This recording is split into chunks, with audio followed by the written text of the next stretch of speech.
والله صادق والله ما عندك شيء. رقيب على وش؟ ايش تسوي يا ابو؟ تسولف علي تسوي علي.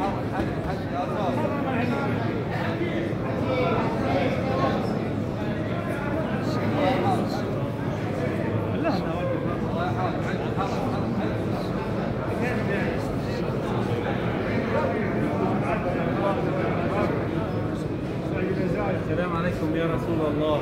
سلام على من وصانا واستوصانا بالله خيرا.